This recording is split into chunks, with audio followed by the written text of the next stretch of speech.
Hello साथीहरू नमस्ते। तपाईहरुलाई स्वागत छ आईटी ट्रिकमा।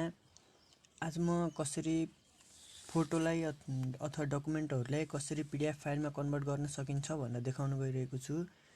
अब अहिलेको जस्तो कोभिड-19 को परिस्थितिमा विभिन्न विश्वविद्यालय तथा कलेजहरुले असाइनमेन्टहरु दिएर अब त्यसलाई चाहिँ सेन्ड गर अथवा मेल गर्दै भनिरहेको बेलामा प्रत्येक फोटोहरु मेल गर्न झ्याउ हुन्छ।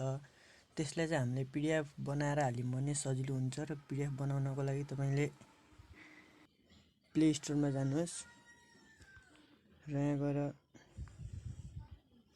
क्याम स्क्यानर भन्ने छ, क्याम स्क्यानर डाउनलोड गर्नुहोस् र मेरो पहिले डाउनलोड नै छ, मैले ओपन गरे र यहाँ गइसकेपछि यदि ग्यालरीबाट इम्पोर्ट गर्न चाहनुहुन्छ भने थ्री डटमा क्लिक गर्नुहोस् र इम्पोर्ट फ्रम ग्यालरी गर्नुहोस्। यदि हैन भने सामान्य तपाईले फोटो नै खिच्दै हुन्छ, म चाहिँ स्क्यान गर्छु। तलपट्टि हेर्नुहोस् एउटा क्यामेराको चिन्ह देखाएको छ र यहाँ गएर क्यामेरामा छुन्नुहोस्। र यहाँ गइसकेपछि तपाईले आफ्नो जुन पनि डकुमेन्ट हो त्यसलाई चाहिँ अब डकुमेन्ट आईडी बुकहरु सबै गराउन मिल्छ। यो क्वेशन बैंकहरु सबै छ र मेरो डकुमेन्ट बनाउँछु म र यसलाई चाहिँ एकचोटी फोटो खिचौं। यहाँ माथि फ्ल्याशहरु पनि अन गर्न मिल्छ र यसलाई जुन साइजमा क्रप गर्न चाहनुहुन्छ त्यसलाई चाहिँ क्रप गर्नुस् र यो नेक्स्ट गरे। यहाँबाट आफ्नो कलरहरु चुज गर्न सक्नुहुन्छ, जसले म यो राखे। यस्तै गरेर अर्को पनि खिच्नुस्।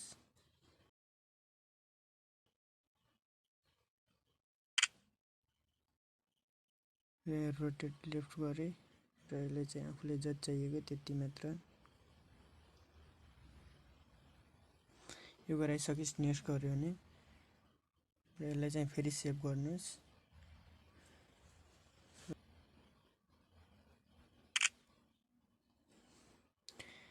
र यसलाई पनि नेक्स्ट गरे र सेभ गरे।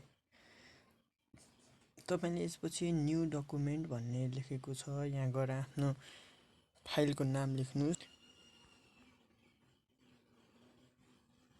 मेरो कम्प्युटरको भएको हुनाले मैले कम्प्युटर मात्र लेखे र तपाई यसपछि यहाँ जस्ट पीडीएफ भन्ने छ सिर्यानमा, पीडीएफमा क्लिक गर्नुस् र तपाई पीडीएफ फर्ममा आइसकेको छ। जति पनि डकुमेन्टहरु तपाईले यसरी फ्रीमै पीडीएफ बनाउन सक्नुहुन्छ इजी तरिकामा र शेयरमा क्लिक गर्नुस् र शेयरमा क्लिक गरिसकेपछि कहाँ सेभ गर्नु नि, यो मैले चाहिँ लोकलमा सेभ गरे।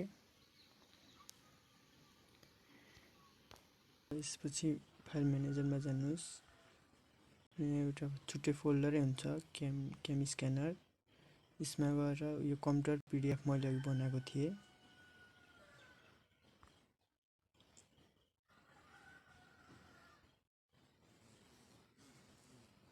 यसरी हामीले पीडीएफहरु बनाउन सक्छौं इजी तरिकाले। यस्तै किसिमको भिडियोहरु हेर्नको लागि आईटी ट्रिकलाई सब्स्क्राइब र बेल आइकन बजाउन नबिर्सिनु होला। भिडियो हेरेर तपाईहरुलाई हेल्प भयो भने कृपया कमेन्ट गर्नु होला र यो भन्दा पछाडी कुन विषयमा कुन टपिकमा भिडियो चाहनुहुन्छ त्यो पनि अवश्य कमेन्ट गरिदिनु होला।